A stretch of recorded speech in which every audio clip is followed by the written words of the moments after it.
Abaswahili bati pesa ni musema kweli, ifaranga ni mvuga kuri. Iyi nkuru tugiye kubashikiriza ni inkuru yashize ahabona n'ikinyamakuru Telegrama candika co mu Bwongereza. Iyi nkuru yerekana ukuntu ibihugu vy'Uburayi mw'ibanga ntangere vyakomeje bikagurisha ibigwanisho ku gihugu c'Uburusiya, mu gihe igihugu c'Uburusiya cari cafatiwe ibihano na Amerika ndetse kigafatirwa ibihano n'ibihugu nyene vy'Uburayi. Ariko rero nk'uko mubizi bino bihugu vy'Uburayi kenshi ivyo bavuga n'ivyo bakora kiba ari ikinyurane cane gose. Ibihugu vy'Uburayi rero vyarabandanije bigurisha ibigwanisho mu gihugu c'Uburusiya. Ibihugu vyagurishije ibigwanisho mu gihugu c'Uburusiya vya vuba kikaba ari igihugu c'Ubufaransa ndetse n'igihugu c'Ubujeremane. Ibi rero bikaba vyagurishije ibigwanisho bigizwe n'amabombe n'amamisire ndetse n'amaburende y'intambara ndetse n'indege za gisirikare zo mu bwoko bwa helikopteri. Ibigwanisho rero vyose Uburusiya buheruka kugura bikaba bifise agaciro k'imiliyoni 295 z'amadolari y'abanyamerika.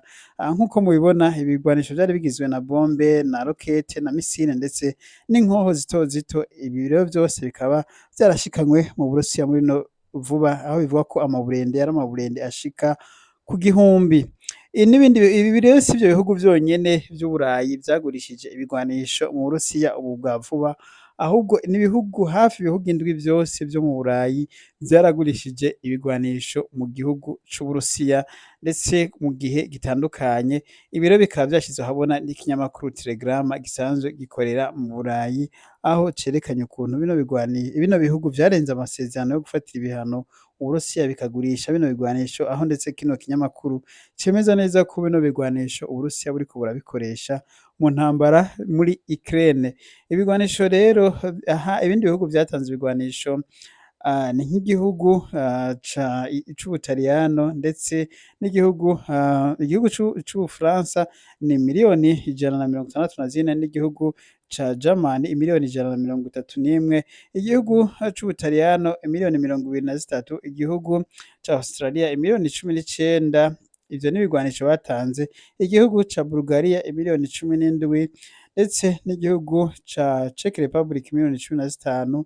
Ibi rero ni uko umwe wese yagurishije ibigwanisho mu gihugu c'Uburusiya. Ibigwanisho vyagurishijwe ubu vuba bikaba vyarageze ndetse mu Burusiya. Igihugu c'Uburusiya rero aho perezida waco Vladimir Putin amenyeshereje ko ibihugu vy'Uburayi bitakiri ibigenzi navyo bisanzwe bigura gaze mu gihugu c'Uburusiya n'ibitoro, ko bigomba kugurura konte z'amafaranga y'amarubo kugira ngo bibandanye bironka gaze n'ibitoro. Ibihugu nyene vy'Uburayi vyarigiye mu mpisho birugurura aya makonte bishirako amafaranga y'amarubo maze bibandanya kugura gaze nk'uko bisanzwe bikoresheje amafaranga y'amarubo, ari naco catumye ifaranga rya rubo riduga agaciro. Ibi rero bakaba bacekuye n'ivyo bari bumvikanye n'abanyamerika ndetse n'ivyo bari bavuze ubwabo, aho bavuga ko bafatiye ibihano Uburusiya, ariko bakaba babirenzeko. Ivyo bavuga n'ivyo bakora biratandukanye.